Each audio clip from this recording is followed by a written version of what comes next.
আপোনালোকে মোৰ এটা নতুন ভিডিঅ'লৈ আজি আমি বিশেষকৈ আলোচনা কৰিম ইতিহাসৰ এটা অতি গুৰুত্বপূৰ্ণ বিষয়বস্তু চন্দ্ৰগুপ্ত মৌৰ্য। আগন্তুক দিনৰ অসম চৰকাৰৰ বিভিন্ন চৰকাৰী পৰীক্ষাৰ বাবে অচৰকাৰী চাকৰিৰ বাবে অনুষ্ঠিত হ'বলগীয়া বিভিন্ন পৰীক্ষাসমূহত বিশেষকৈ ইতিহাসৰ বিভিন্ন জেনেৰেল নলেজৰ প্ৰশ্ন আহে। গতিকে আশা কৰিছোঁ সকলোৱে এই ভিডিঅ'টো ভালকৈ চাব আৰু ইয়াৰ ওপৰত ভিত্তি কৰি আহিব পৰা বিভিন্ন সম্ভাৱ্য প্ৰশ্নৰ ওপৰত নিজকে প্ৰস্তুত কৰিবলৈ সক্ষম হ'ব। গতিকে মোৰ বাবে এই ভিডিঅ'টো অতি প্ৰয়োজন। তোমালোকে এই ভিডিঅ'টো চাবলৈ চেষ্টা কৰিবা আৰু মোৰ পেজখন পংকজ বৰা নামত অনুসৰণ কৰি ল'বা বা ফ'ল' কৰি ল'বা, শ্বেয়াৰ কৰা, কমেণ্ট কৰা, লাইক কৰা। গতিকে আহকচোন আমি পোনে পোনে যাওঁ চন্দ্ৰগুপ্ত মৌৰ্য।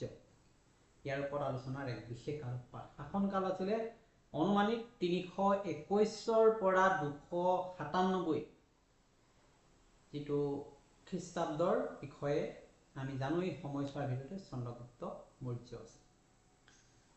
এতিয়া প্ৰথম তথ্যটো হ'ল ভাৰতৰ প্ৰথম সম্ৰাট, অৰ্থাৎ চন্দ্ৰগুপ্ত মৌৰ্য আছিলে মৌৰ্য বংশৰ প্ৰতিষ্ঠাপক আৰু ভাৰতৰ অধিকাংশ অঞ্চলক একত্ৰিত কৰি এক প্ৰশাসনৰ অধীনত অনা প্ৰথমজন সম্ৰাট।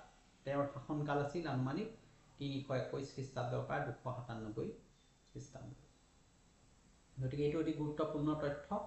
তথ্য নম্বৰ 2, চাণক্যৰ শিষ্য অৰ্থাৎ ডিচিপল অফ চাণক্য, যাক আমি কৌটিল্য বুলি কওঁ। ব্ৰাহ্মণ ৰাজনীতিজ্ঞ কৌটিল্য চাণক্যই তেওঁক তক্ষশিলাত সামৰিক কৌশল, ৰাজনীতিৰ শিক্ষা দিছিল আৰু চাণক্যৰ পথ প্ৰদৰ্শনতেই তেওঁ এক বিশাল সাম্ৰাজ্য গঢ়ি তুলিছিল। এইটো অতি গুৰুত্বপূৰ্ণ তথ্য। বিশেষকৈ চন্দ্ৰগুপ্ত মৌৰ্য আৰু চাণক্যৰ যিটো মিলন হৈছিল সেই বিষয়বস্তুটো আমি জনা উচিত।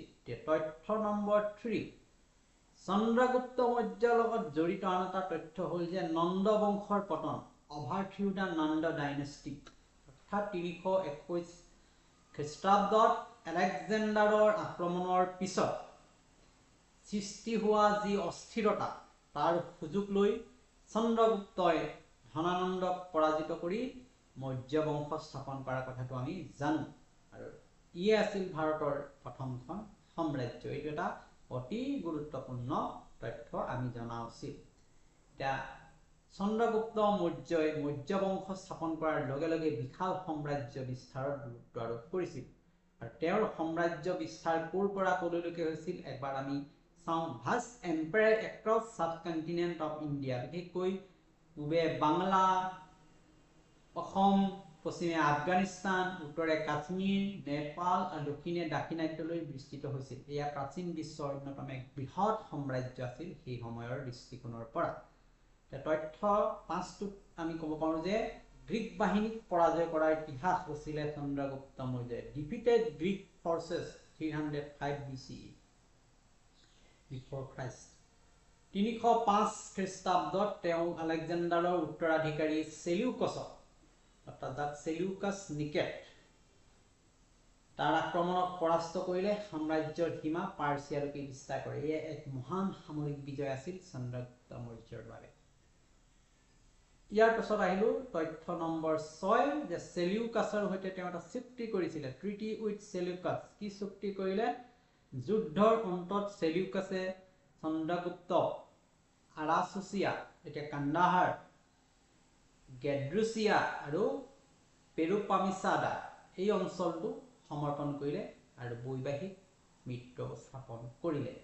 চেলিউকাছৰ সৈতে চন্দ্ৰগুপ্ত মৌৰ্যৰ এই পৰ্যায়লৈকে মিতিৰালি হৈছিলে। গতিকে শেষত আমি তথ্য হাতত পাম মেগাস্থেনিছৰ বিৱৰণ, একাউণ্ট অফ মেগাস্থেনিছ।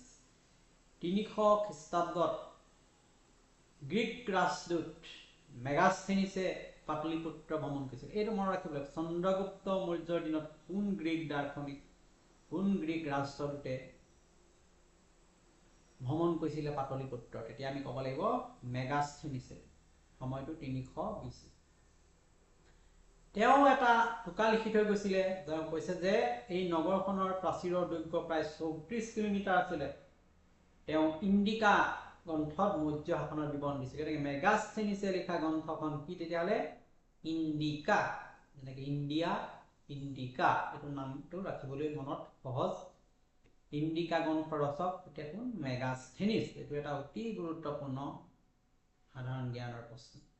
অৰ্থশাস্ত্ৰ ভিত্তিক শাসন এতিয়া আমি চাণক্যৰ কথা কৈছিলোঁ গভৰ্ণমেণ্ট বেছড অন অৰ্থশাস্ত্ৰ তেওঁ সাম্ৰাজ্যৰ প্ৰশাসনক কৌটিল্যৰ যিখন অৰ্থশাস্ত্ৰ তেওঁ অৰ্থশাস্ত্ৰ কোনে লিখিছিলে কৌটিল্য বা চাণক্যই আৰু পাৰ্চিয়ান আছামেনিড ৰীতি ভিত্তিত গঢ়ি তুলিছিলে তেওঁ গোটেই শাসন ব্যৱস্থা কৰ ব্যৱস্থা গুপ্তচৰ বাহিনী এই শুংগ সংগঠিত গোটেই ব্যৱস্থাটো গঢ়ি তুলিছিল জৈন ধৰ্মও গ্ৰহণ কৰিছিলে আৰু সিংহাসন ত্যাগ কৰিছিলে চন্দ্ৰগুপ্ত মৌৰ্যই 301 খ্ৰীষ্টাব্দত 23 বছৰ প্ৰায় শাসন কৰাৰ অন্তত কি কৰিলে তেওঁৰ পুত্ৰ বিন্দুসাৰক ৰাজপাট দি দিলে এতিয়া আন এটা প্ৰশ্ন আমি পালো যে চন্দ্ৰগুপ্ত মৌৰ্যৰ পুত্ৰৰ নাম কি আছিলে বিন্দুসাৰ তেওঁ কিমান খ্ৰীষ্টাব্দত এৰি দিলে ৰাজপাট 301 খ্ৰীষ্টাব্দত তেওঁ কিমান দিন শাসন কৰিছিলে 23 বছৰ কাল কিয় এৰি দিলে তেওঁ জৈন ধৰ্ম গ্ৰহণ কৰিলে আৰু কৰ্ণাটকৰ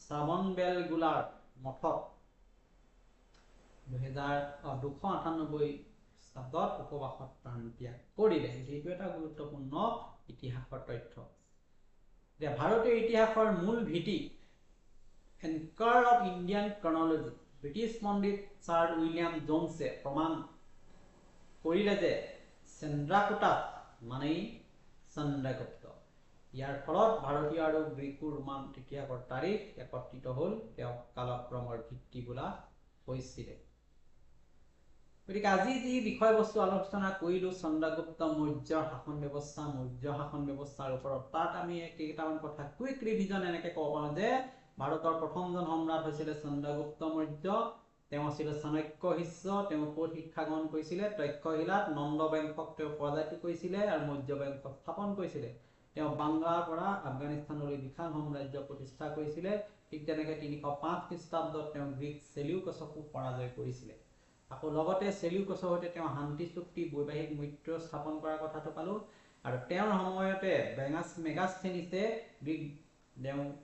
গ্ৰীকৰ আছিলে পাটলিপুত্ৰ ভ্ৰমণ কৰিছিলে এখন তেওঁ গ্ৰন্থ লিখিছিলে ইণ্ডিকা এই কথাটো আমি পালো অৰ্থশাস্ত্ৰৰ ভিত্তিতহে তেওঁ যে শাসন ব্যৱস্থা চলাইছিলে এই কথাটো পালো আৰু জৈন ধৰ্ম গ্ৰহণো সিংহাসন ত্যাগ কৰাৰ কথাটো আমি পালো আৰু ভাৰতীয় ইতিহাস কালক্ৰমৰ মূল ভীতি এই কথাবিলাক আমি জানিবলৈ চেষ্টা কৰিলো ঠিক আমি টাইম লাইনটো যদি চাওঁ চন্দ্ৰগুপ্ত মৌৰ্যৰ জীৱন কালৰ টাইম লাইনটো এনেকৈ আমি চাব পাৰো এই ধৰণে যে জন্ম হৈছিলে উত্তৰ পশ্চিম ভাৰত জয় কৰিছিলে মেগাস্থেনিছৰ পাটলিপুত্ৰ ভ্ৰমণৰ কথা আছে কৰ্ণাটকত জৈন উপবাসৰ মৃত্যু হৈ থাকিছে নন্দ বংশৰ পতনৰ কথা আছে মৌৰ্য সাম্ৰাজ্য স্থাপনৰ কথা চেলিউকছক পৰাজয়ৰ কথা পশ্চিম সীমা বিস্তাৰৰ কথা সিংহাসন ত্যাগ কৰি পুত্ৰ বিন্দুসাৰক ৰাজ্য দান কৰাৰ কথা গতিকে ঐতিহাসিক গুৰুত্বটো ইয়াৰ পৰা আমি কি বুজিলো যে চন্দ্ৰগুপ্ত মৌৰ্য এক সাধাৰণ যুৱকৰ পৰা ভাৰতৰ প্ৰথমজন সম্ৰাট হোৱালৈকে তেওঁ এটা দীঘল যাত্ৰা অতিক্ৰম কৰিছিলে শিক্ষা সঠিক পথ প্ৰদৰ্শকে যিকোনো মহান লক্ষ্যত যে উপনীত হ'ব পাৰে ইয়াৰে তেওঁ প্ৰমাণ কৰিছিলে গতিকে সকলো শুভাকাংক্ষীক ধন্যবাদ জানিছোঁ মই পংকজ বৰাই এনেকুৱা ধৰণৰ ভিডিঅ' পাই থাকিবলৈ মোৰ পেজখন পংকজ বৰা নামত আছে আপোনালোকে ফলো কৰিবলৈ নাপাহৰিব লাইক কৰক শ্বেয়াৰ কৰক লগতে আগন্তুক দিনত আহিব লগা যিকোনো পৰীক্ষা অসম চৰকাৰৰ সকলো পৰীক্ষাৰ বাবে প্ৰস্তুতি চলাবলৈ মোৰ পেজখন ফলো কৰিলে আপোনালোকে সাধাৰণ জ্ঞানৰ প্ৰশ্ন বিষয়বস্তু বিষয়ক 6ৰ পৰা 12 লৈকে সমাজ বিজ্ঞানৰ ইংৰাজীৰ সকলো তথ্য সমৃদ্ধ এই পেজখনত পাব লগতে কিবা যদি নতুন বিষয়বস্তু জানিবলৈ থাকে নিশ্চয় কমেণ্টত জনাব শ্বেয়াৰ কৰক লগতে মোৰ ইউটিউব চেনেল জ্ঞান সাগৰ সলিউশন সাবস্ক্ৰাইব কৰি ল'ব ফ্ৰীতে সকলো কথা ধুনীয়াকৈ পাবলৈ চেষ্টা কৰিব আজিলৈ আহিছোঁ নতুন ভিডিঅ' এটা লৈ অহাৰ প্ৰতিশ্ৰুতিৰে ধন্যবাদ।